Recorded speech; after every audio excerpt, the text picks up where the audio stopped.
Channel امام عصر، دعوت انسانیت۔ صلوات پر محمد و آل محمد صلی اللہ علیہ وسلم۔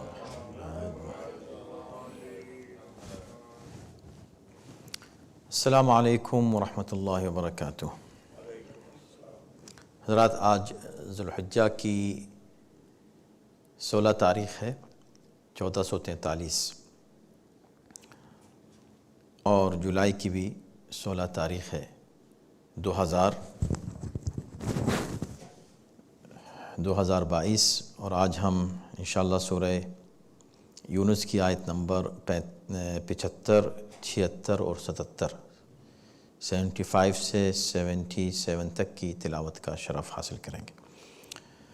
اعوذ باللہ من الشیطان الرجیم، بسم اللہ الرحمن الرحیم۔ الحمد للہ رب العالمین، والصلاة والسلام علی سیدنا و نبینا و مولانا ابی القاسم محمد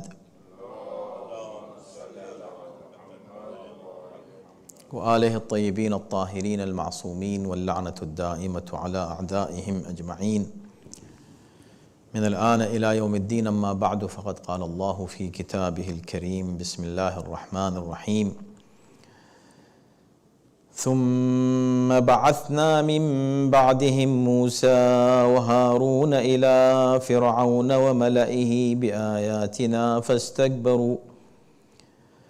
فاستكبروا وكانوا قوما مجرمين، فلما جاءهم الحق من عندنا قالوا إن هذا لسحر مبين، قال موسى أتقولون للحق لما جاءكم أسحر هذا ولا يفلح الساحرون، صدق الله العلي العظيم۔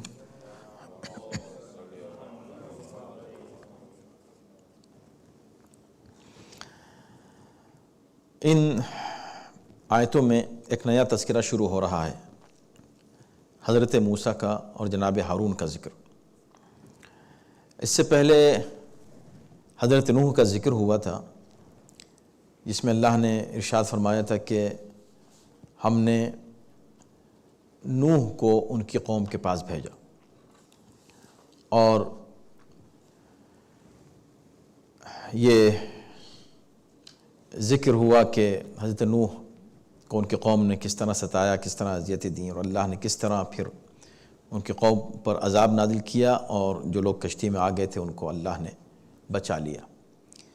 اس تذکرے کے بعد پھر ذکر آیا تھا اس سے پہلے کی آیت میں، جو آج ہم نے آیتیں پڑھی ہیں، یعنی آیت نمبر 74 میں۔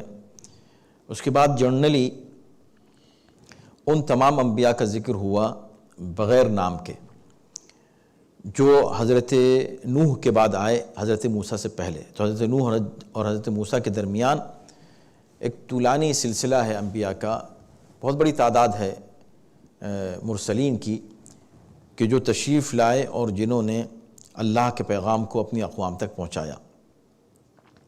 تو جنرل سینس میں اللہ نے کہا ثم بعثنا من بعدہ رسلا الی قومہم، ہم نے اس کے بعد رسولوں کو بھیجا، اپنے رسول بھیجے ان کی اقوام کی طرف۔ ہر قوم کی جانب اللہ نے ایک رسول بھیجا، ایک نبی بھیجا، اور اللہ نے تمام انبیاء کو جو بھیجا تو بالبینات، یعنی ان کو دلائل اور براہین دے کر اور نبوت کی دلیل دے کر، گویا معجزات دے کر بھیجا، لیکن ان کو سب نے جھٹلایا۔ یہ اوورآل ایک بات کہہ دی گئی، اور ہم اس سے پہلے عرض کر چکے ہیں کہ حضرت نوح کا ذکر کرنے کے بعد درمیان میں تمام انبیاء کا تذکرہ نام کے ساتھ نہیں کیا گیا، بلکہ عمومی طور پر یہ کہہ دیا گیا کہ ہم نے اور بھی رسول بھیجے ان کی قوموں کی طرف۔ بعد میں پھر حضرت موسیٰ کا ذکر آتا ہے اور حضرت ہارون کا۔ تو یہ کیا خاص بات ہے کہ ذکر حضرت نوح کا ہوتا ہے اور اس کے بعد پھر حضرت موسیٰ کا؟ تو اس کی وجہ ہم نے آپ کی خدمت میں عرض کی کہ چونکہ مسئلہ ان لوگوں کا ہے کہ جو بحیثیت قوم کسی ایک نبی کے ساتھ ان کا کوئی بھی رابطہ رہا اور اس کے بعد پھر اس کا نتیجہ سامنے آیا، یعنی حضرت نوح کی جو قوم تھی ان کے ساتھ کیا ہوا؟ ان کے ساتھ یہ ہوا کہ وہ سب ڈوب گئے علاوہ ان لوگوں کے جو کشتی میں سوار تھے۔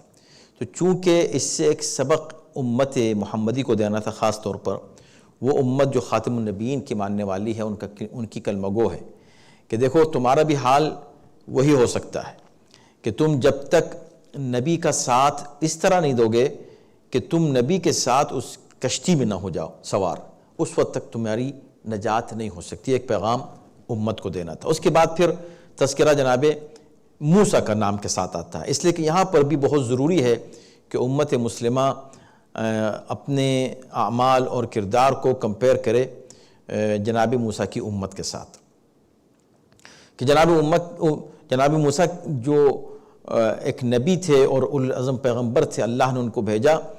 اللہ نے جو بھیجا فرعون کے مقابلے پر بھیجا، لیکن جناب موسیٰ کی ایک خصوصیت یہ ہے کہ ان کے تذکرے میں دو قوموں کا ذکر آتا ہے۔ ایک وہ قوم کہ جو منکر تھی، جس نے انکار کیا جناب موسیٰ کا، ایک قوم وہ جس نے جناب موسیٰ کی پیروی کی اور ان کو نبی مانا۔ یہ دو اقوام ہیں جن کی طرف جناب موسیٰ کو بھیجا گیا ہے، یا جناب موسیٰ کا ذکر جب آتا ہے تو ان دو قوموں کا تذکرہ ہوتا ہے۔ حضرت نوح کے ذکر میں بظاہر قوم کے اعتبار سے نہیں بلکہ ان افراد کے اعتبار سے جنہوں نے حضرت نوح کی پیروی کی، لیکن پھر بھی ان کا ذکر ہوتا ہے جو نجات یافتہ ہیں۔ باقی جو انبیاء ہیں اس میں زیادہ تر ہم کو انبیاء وہ ملتے ہیں کہ جن کی پوری قومیں اللہ نے تباہ کر دیں، برباد کر دیں، علاوہ اکا دکا ایکسیپشن کے، لیکن اوور آل قومیں پوری کی پوری تباہ ہوئیں۔ اور ایسی قوموں کا تذکرہ نہیں ہے کہ جنہوں نے ان کی پیروی کر لی، ان کی بات مان لی اور نبی کے ساتھ ہو گئے، بلکہ نبی کے مخالفین کا تذکرہ۔ یہی وجہ ہے کہ درمیان میں ان پورے تذکرے کو اللہ نے ایک جملے میں ختم کر دیا، ایک ہی آیت میں، کہ اس کے بعد ہم نے اور بھی انبیاء بھیجے ان کی قوموں کے پاس۔ لیکن نوح کا مسئلہ کیا تھا؟ نوح کے ساتھ یہ تھا کہ کچھ ایک قوم کا ایک حصہ وہ تھا جس نے قبول کیا تھا نوح کو، ایک حصہ وہ تھا جس نے ریجیکٹ کیا تھا جناب نوح کو۔ جس نے قبول کیا وہ کافر تھے اور وہ ڈوب گئے، اور جنہوں نے قبول کر لیا وہ مومن تھے اور وہ کشتی پہ سوار ہو گئے اور وہ بچ گئے۔ یہ ایک تذکرہ۔ اسی طرح جناب موسیٰ کا مسئلہ ہے۔ جناب موسیٰ بھی جب آئے تو دو اقوام ہیں ان کے سامنے، ان کے تذکرے میں دو کا تذکرہ آتا ہے۔ ایک وہ جنہوں نے جناب موسیٰ کو بالکل نہیں مانا اور ان کے مقابلے پر آئے، اور وہ کون ہیں؟ فرعون اور ان کے ساتھی۔ دوسری طرف ایک قوم ہے بنی اسرائیل کہ جس نے جناب موسیٰ کو نبی مانا، قبول کر لیا، پیروی کی، تسلیم کر لیا، یعنی بظاہر ایمان لے آئے جناب موسیٰ پر۔ لیکن بعد میں کیا ہوا؟ یہ چیز مسلمانوں کو دیکھنا، سوچنا اور سمجھنا ضروری ہے، اس لیے کہ بار بار جناب موسیٰ کا اللہ نے قرآن مجید میں ذکر کیا ہے، اور جتنا تذکرہ جناب موسیٰ کا کیا ہے کسی نبی کا نہیں کیا۔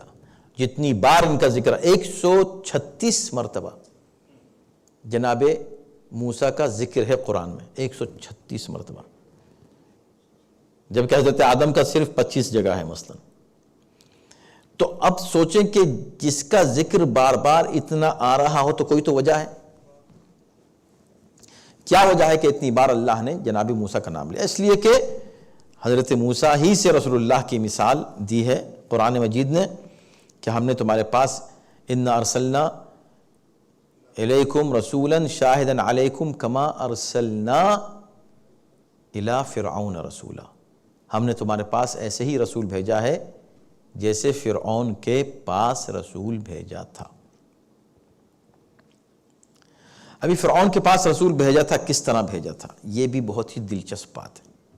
لیکن جب قرآن ایک مثال دے رہا ہے تو مثال ناقص نہیں ہو سکتی۔ ہم نے تمہارے پاس اسی طرح ایک رسول بھیجا ہے جیسے فرعون کے پاس بھیجا تھا۔ اب یہ آیت بتا رہی ہے کہ فرعون کے پاس کس طرح بھیجا تھا۔ اب یہاں بات ہو رہی ہے ثم بعثنا من بعدہم، اس کے بعد وہ جو انبیاء نوح کے بعد آئے ان کے بعد ہم نے کس کو بھیجا؟ بعثنا من بعدہم موسیٰ و ہارون، موسیٰ اور ہارون کو بھیجا۔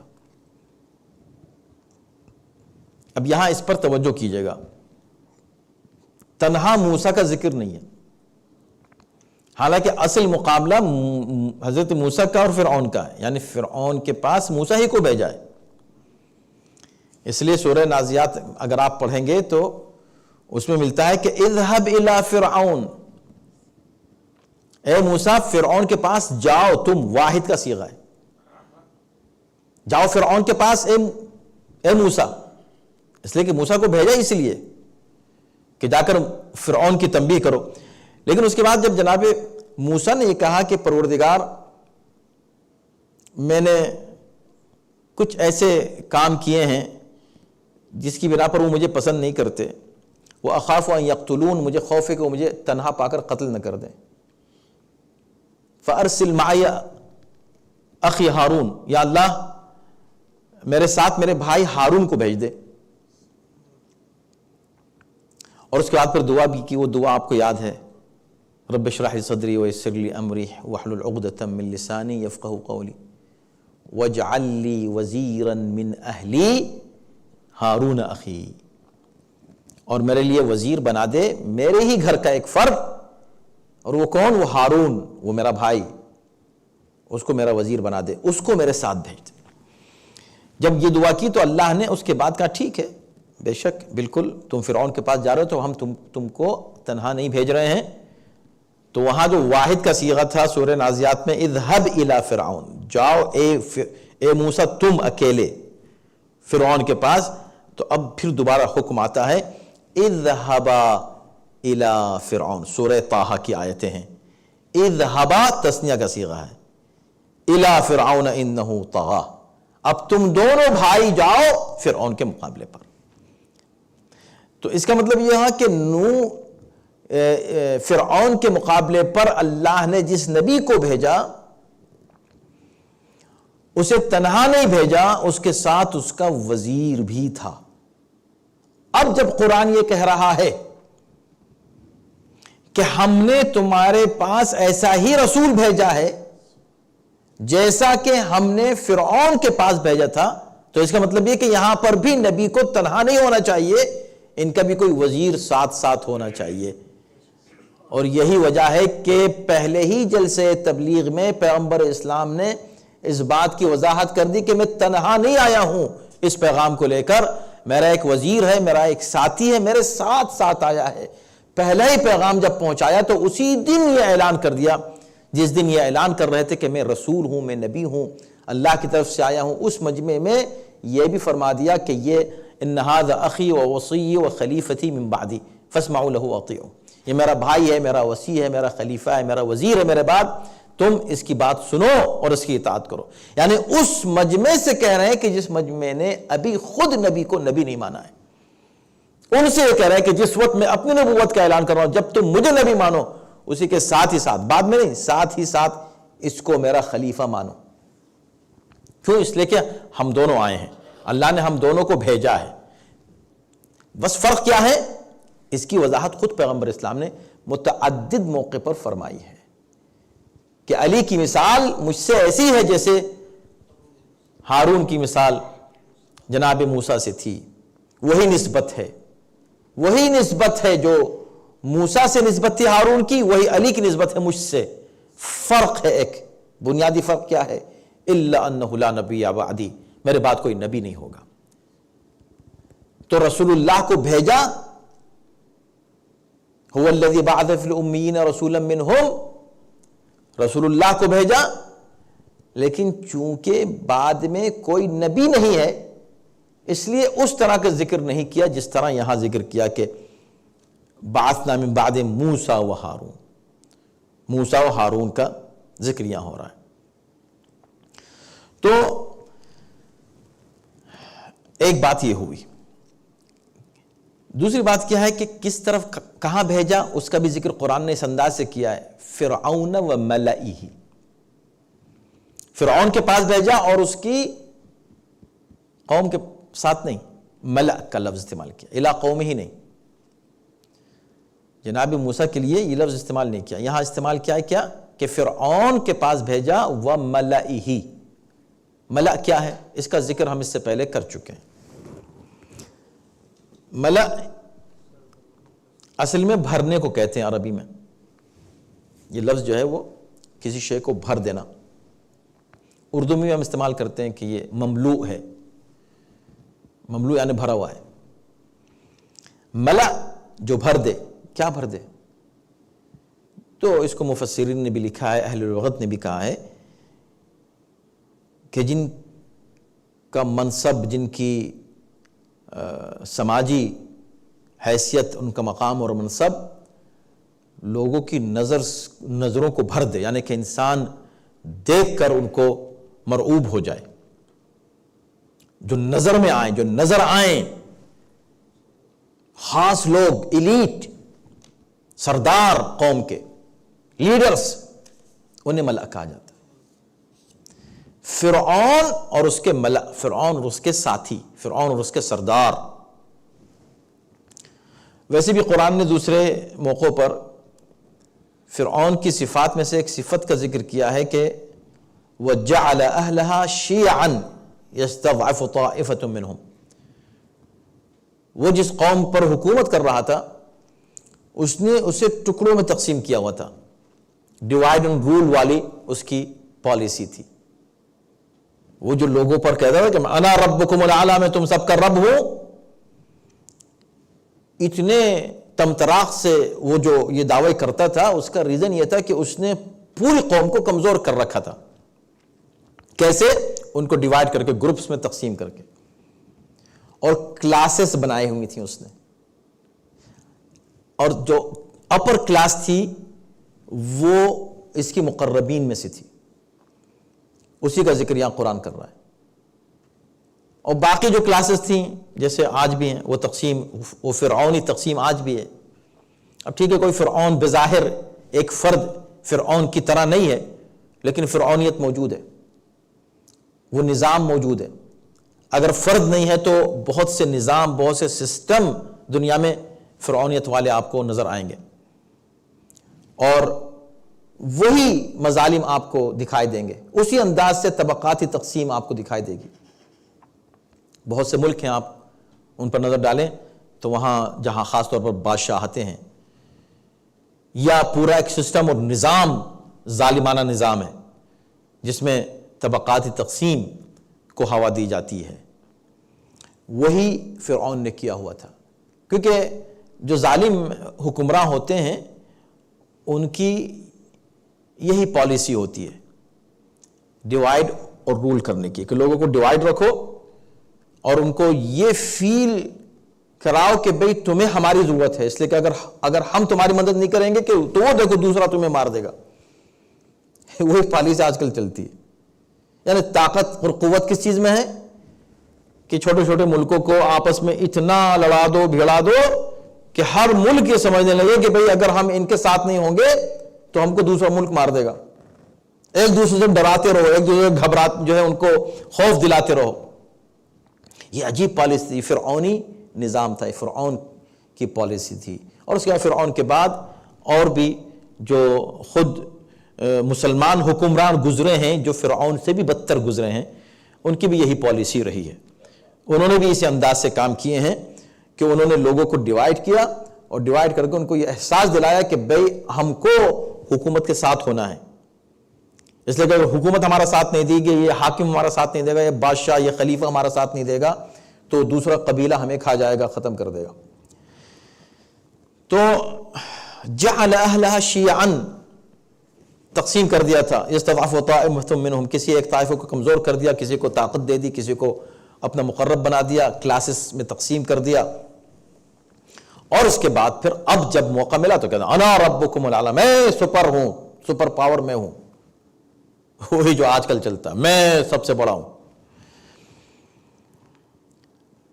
اب یہاں پر یہ بات ہے، یہ بات واضح ہو گئی۔ اب دوسری بات، ملأ میں ایک اور پہلو ہے پوشیدہ جو قابل توجہ ہے۔ وہ کیا ہے؟ موسیٰ اور ہارون کو بھیجا فرعون کے پاس نہیں، صرف فرعون اور ملأ کے پاس. اب کافر تو اور بھی تھے. اللہ نے جتنے انبیاء کو بھیجا ان کو ان کی قوموں کی طرف بھیجا، تو قوم کے جتنے افراد تھے سب کی طرف کی بات ہو رہی تھی نا. یہاں پر یہ نہیں ہو رہا ہے کہ جتنے کافر تھے سب کی طرف بھیجا، ملئی فرعون اور ملأ کا ذکر ہے. اس کی وجہ کیا ہے؟ حالانکہ یہ کہا جا سکتا تھا کہ ہم نے موسیٰ کو ان کی قوم کی طرف بھیجا، جیسے اور بھی انبیاء کو قوموں کی طرف بھیجا، ان قوموں میں سب شامل ہیں. لیکن کسی نبی کا مقابلہ اس سے پہلے صرف حضرت ابراہیم کا ملتا ہے. کسی نبی کا مقابلہ براہ راست کسی وقت کے ٹائرنٹ سے، بادشاہ سے نہیں ہوا. مقابلہ حکومت سے نہیں ہوا، افراد سے ہوا، قوموں سے ہوا. قوموں کی سرکشی تھی، قوموں نے ریجیکٹ کیا، قوموں نے نہیں مانا. یہاں حضرت موسیٰ کا مقابلہ کس سے ہو رہا ہے؟ ایک منظم حکومت سے ہو رہا ہے. ویل آرگنائز ایک سسٹم ہے اور ایک ٹائرنٹ ہے اس کے اوپر بیٹھا ہوا، اور اتنا بڑا ٹائرنٹ ہے وہ کہ وہ اتنا بڑا سرکش ہے کہ وہ خود کو خدا بھی کہہ رہا ہے. اس کی طرف بھیجا. تو ایک ذرا سا یہ فرق یہاں پر ہم کو نظر آتا ہے کہ یہاں فرعون کی بات کی، قوم کی بات نہیں کی جس طرح دیگر انبیاء کے لیے کی، مگر تنہا فرعون کا ذکر بھی نہیں کیا. اچھا یہ بھی نہیں کہا کہ فرعون اور اس کی قوم، اس لیے کہ کافر تو سب تھے. اگر بنی اسرائیل کو یہ مان لیں کہ انہوں نے فوراً حضرت موسیٰ کی رسالت کو تسلیم کر لیا تھا، وہ تو مسلمان ہو گئے تھے، تو لہٰذا اب ان کو ہٹا دیں. فی الحال بات فرعون کی ہو رہی ہے جو مخالف تھا اور مد مقابل پر تھا. تو اگر اس کی بات ہو رہی ہے تو وہ جو فرعون ہے اس کے جتنے ماننے والے ہیں، یعنی کہ اور بہت بڑی تعداد ہے جو غیر بنی اسرائیل ہے، ان کا ذکر نہیں ہو رہا ہے. اس کا مطلب ہے کہ کمزوروں کی بات نہیں ہو رہی ہے، عوام کی بات نہیں ہو رہی ہے. فرعون و ملأ. ملأ کون؟ ایلیٹ، وہ وی آئی پیز، اس کے وہ سردار، وہ قوم کے لیڈرز، ان کے پاس بھیجا. یہ قوم کے لیڈرز کی بات کیوں کی؟ یہ ملأ کی بات کیوں کی؟ وہاں پر موسیٰ عجیب ہے قرآن کا سبحان اللہ. یعنی کہ آپ انجوائے کریں قرآن کو ہر آیت میں. موسیٰ اور فرعون کو بھیجا، دو کو کیوں بھیجا؟ اس لیے کہ دو کے مقابلے پر جانا تھا، فرعون اور ملأ کے مقابلے پر. اس سے کیا مناسبت ہے؟ مناسبت یہ ہے کہ جناب موسیٰ نبی ہو کر تنہا جانا پسند نہیں کر رہے ہیں، انہیں سپورٹ کی ضرورت ہے. فرعون تنہا فرعون کے مقابلے پر اللہ نہیں بھیج رہا ہے، فرعون اور جو اس کے سپورٹر ہیں اس کے مقابلے پر بھیج رہا ہے. اس کا مطلب یہ کہ ہر دور میں حق کو بھی ساتھیوں کی ضرورت ہے اور باطل کو بھی ظلم کرنے کے لیے ساتھیوں کی ضرورت ہے. نہ حق کا نمائندہ تنہا کچھ کرے گا، اکیلا رہ جائے گا. تو ایسے تنہا رہبر ہم کو نظر آتے ہیں کہ جو انتہائی مظلوم رہے اس لیے کہ تنہا رہ گئے، انہیں ساتھی نہیں ملے. جب ساتھی نہیں ملے تو قربانیاں تو انہوں نے بہت دیں، اسلام کو تو پھر بھی بچایا، خدمتیں پھر بھی کی، لیکن حکومت قائم نہیں کر سکے. کیوں؟ اس لیے کہ ساتھی نہیں ملے. ساتھی کی ضرورت ہے، حق کو بھی ساتھی کی ضرورت ہے اور باطل کو بھی ظلم کرنے کے لیے ساتھی کی ضرورت ہے. موسیٰ کے ساتھ پوری قوم کو نہیں بھیجا، ایک کو بھیجا کہ بس ایک، یہ ایک تنہا کافی ہے ایک نبی کے ساتھ، ایک وزیر اس کا. فرعون کے ساتھ ملأ کا ذکر کیوں کیا؟ اس لیے کہ فرعون کی جو فرعونیت تھی، وہ جو خود کو خدا کہہ رہا تھا، وہ جو ظلم کر رہا تھا، اس کی کیا مجال؟ بہت کمزور انسان تھا. ہر انسان کمزور ہوتا ہے، ہر انسان خلق الانسان ضعیفا، اللہ نے قرآن میں کہا ہے کہ انسان کو ہم نے پیدا ہی ضعیف کیا، بہت کمزور ہوتا ہے انسان۔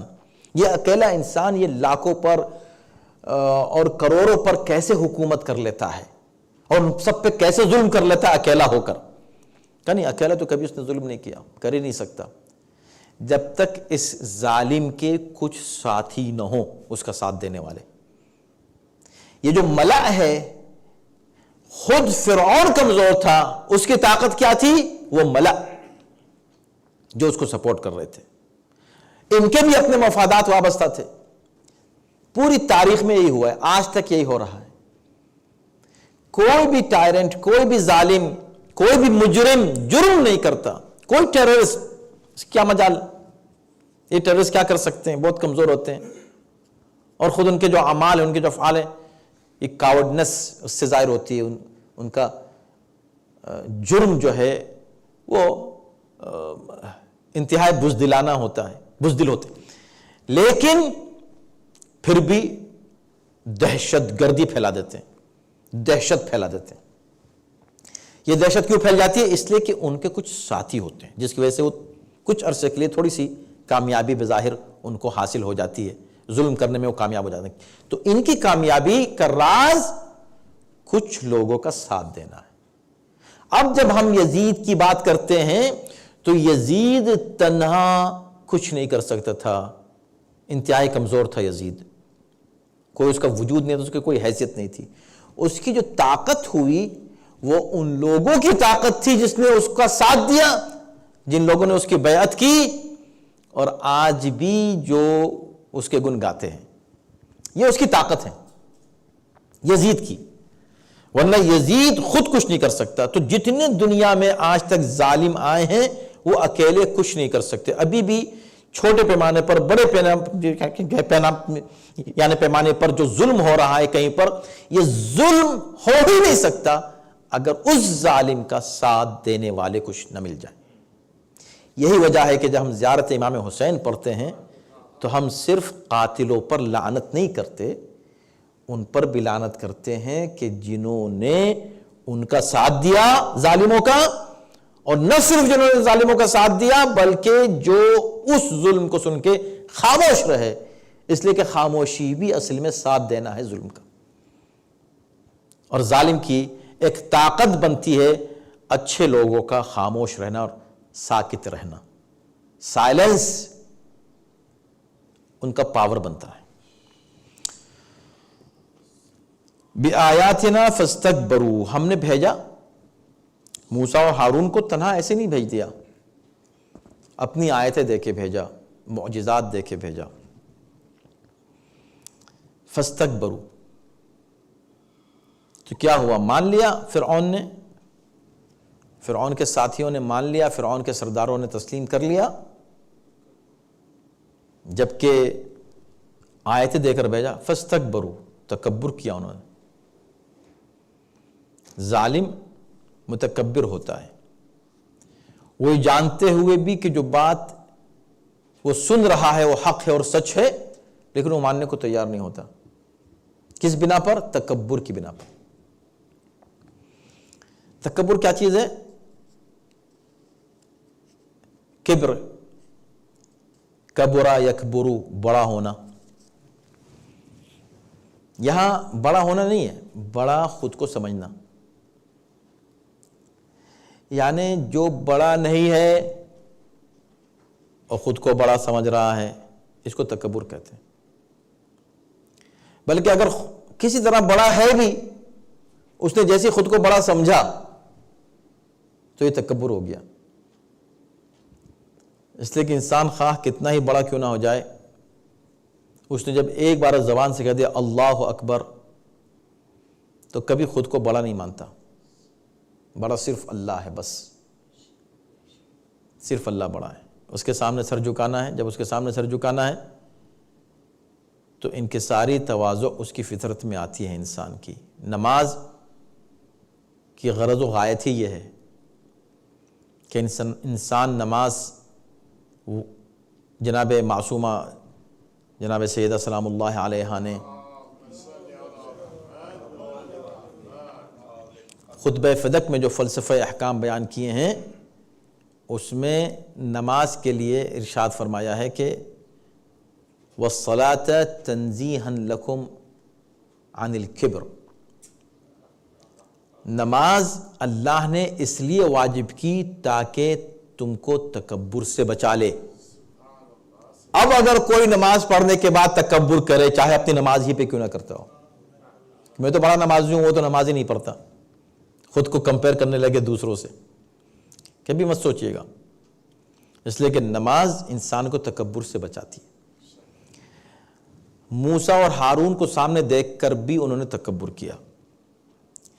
اب کوئی یہ نہ کہہ دے کہ حضرت موسیٰ کو اگر وہ اللہ کے نبی ہوتے تو فرعون کو نہیں مان لیتا، نہیں مانا،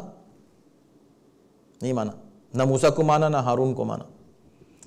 وَكَانُوا قَوْمًا مُجْرِمِينَ، کیوں؟ اس لیے کہ یہ لوگ مجرم تھے، جن کا مزاج مجرمانہ ہو وہ حق کی بات نہیں مانتے، حق کی بات نہیں سنتے، حق کو ریجیکٹ کرتے ہیں۔ اب یہ بات جب ہو گئی تو ایک بات مکمل ہو چکی ہے بظاہر، یعنی کہ ایک پوری بات قرآن نے کہہ دی اس آیت میں، آیت نمبر 75۔ لیکن اب اسی کی تشریح ہو رہی ہے۔ فَلَمَّا جَاءَهُمُ الْحَقُّ مِنْ عِنْدِنَا، جب ان کے پاس ہماری طرف سے حق آیا۔ اب قرآن نے ایسا لفظ استعمال کیا کہ آپ اس کو ہر جگہ اپلائی کر سکتے ہیں، کیوں؟ اس لیے کہ قرآن قصے کہانی کی کتاب نہیں ہے کہ کہانی بیان کر دی، بلکہ آج بھی جو اپلائی ہو سکے۔ فَلَمَّا جَاءَهُمُ الْحَقُّ، جب ان کے سامنے حق آیا تو حق کی بات، یعنی کہ جو بھی پیغمبر پیش کر رہے ہیں جناب موسیٰ اور جو بھی جناب ہارون پیش کر رہے ہیں، وہ کیا ہے؟ اللہ کا پیغام ہے، وہ کیا ہے؟ دین ہے، وہ کیا ہے؟ اسلام ہے، وہ کیا ہے؟ اللہ کی آیتیں ہیں۔ مگر یہ سب کیا ہے؟ حق ہے، اصل میں یہ حق پیش کر رہے ہیں۔ اب دیکھیں، یہ نہیں کہا کہ حق آیا، نہیں، من عندنا، ہمارے پاس سے آیا۔ یعنی قرآن یہ بھی ایک پیغام دے رہا ہے کہ حق وہی ہے جو خدا کی طرف سے آئے، ورنہ ہر ایک دعویٰ کر سکتا ہے کہ میں بھی تو حق پر ہوں۔ خود فرعون کیا دعویٰ نہیں کر رہا تھا کہ میں حق پر ہوں؟ وہ تو دعویٰ کر رہا تھا میں خدا ہوں، میں رب ہوں اور میں حق پر ہوں، میں سچ پر ہوں۔ یہ لوگ غلط ہیں، یہ جو آئے ہیں پیغام لے کر، یہ تمہاری اس زمین پر قبضہ کرنا چاہتے ہیں، حکومت پر قبضہ کرنا چاہتے ہیں، میں حق ہوں، ہم سب حق ہیں، یہ باطل ہیں۔ تو باطل والے بھی خود کو حق پر سمجھتے ہیں۔ تو خدا نے ایک بات کہی، من عندنا،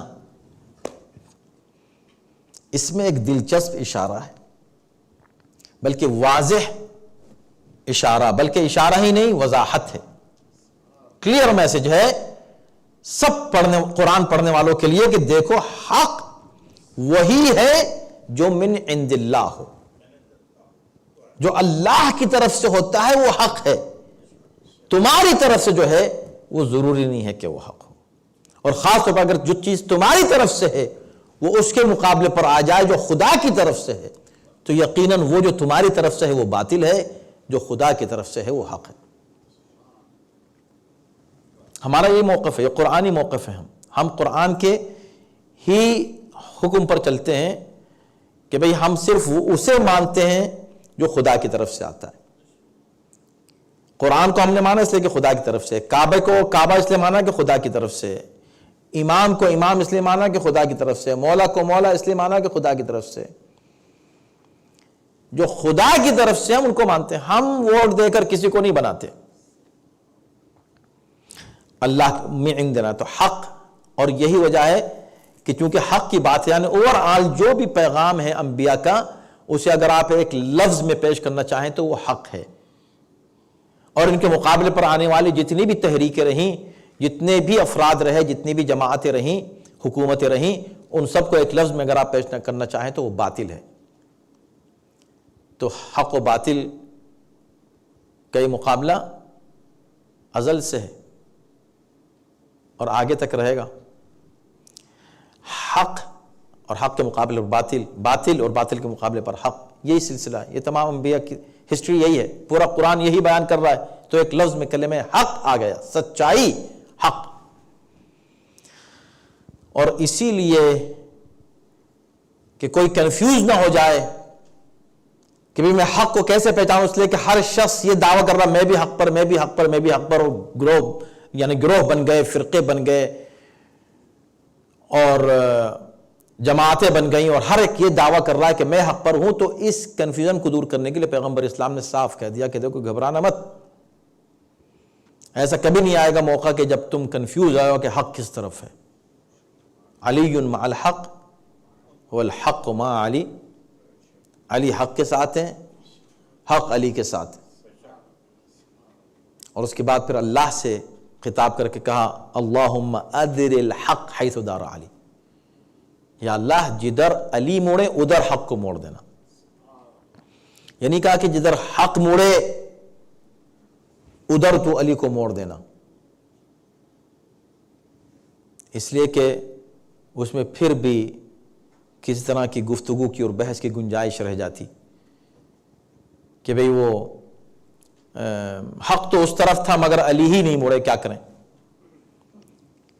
رسول اللہ نے کہا کہ نہیں، علی تو مڑ گئے، اب کیا تم حق پر یہ الزام لگاؤ گے کہ حق علی کی طرف نہیں مڑا؟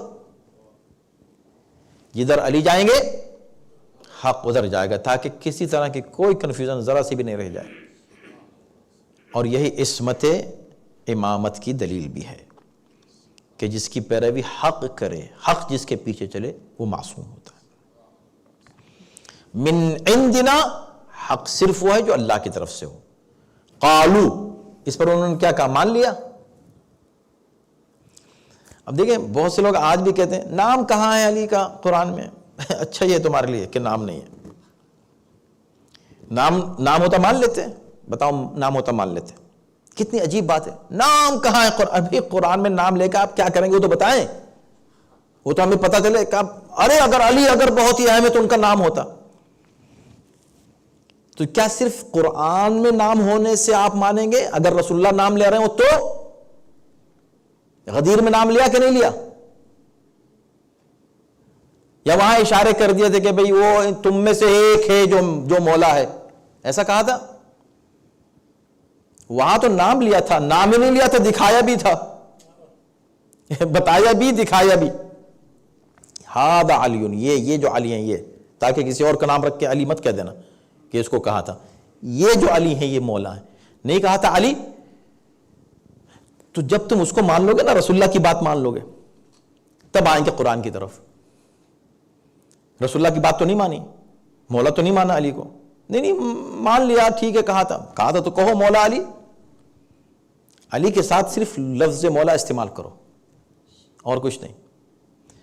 علی کو مولا تسلیم کرو، علی کو مولا بتا دیا، علی کو مولا بنا دیا، علی کو مولا منوا لیا تم سے. اب اس کے بعد تمہارا یہ کہنا ہے کہ قرآن میں کہاں ہے؟ تو کیا نبی جو کہہ رہے ہیں قرآن نہیں ہے؟ ما آتاکم الرسول فخذوہ وما نہاکم عنہ، جو کچھ تم کو رسول دے دے اس کو لے لو، جو جس سے روک دے اس سے رک جاؤ. تو یہ ضد ہے. اب جب یہ ضد ہے تو اس کی بات بھی قرآن کر رہا ہے کہ جب ان کے پاس ہماری طرف سے حق آ گیا، تمام دلیلیں آ گئیں، آیتیں آ گئیں، بینات آ گئے، آیات آ گئیں، تو کیا انہوں نے مان لیا؟ نہیں مانا. کیا کہا؟ ان ھذا الا سحر مبین. ارے یہ ہے تو کوئی بڑی عجیب چیز، مگر یہ کیا ہے؟ جادو ہے، یہ جادو ہے. یہ انہوں نے کہا. کس نے؟ فرعون اور اس کے ساتھیوں نے. قال موسیٰ نے کیا کہا؟ اتقولون للحق لما جاءکم. یہ بڑی عجیب بات ہے کہ تم لوگ جب تمہارے سامنے حق آ گیا ہے تو تم حق کے بارے میں یہ کہہ رہے ہو اسحر ھذا، کیا یہ جادو ہے؟ ولا یفلح الساحرون، حالانکہ جادوگر کامیاب نہیں ہوتے، جادوگر ناکام رہتے ہیں. یعنی ایک چیلنج بھی کر دیا ہاتھ کے ہاتھ.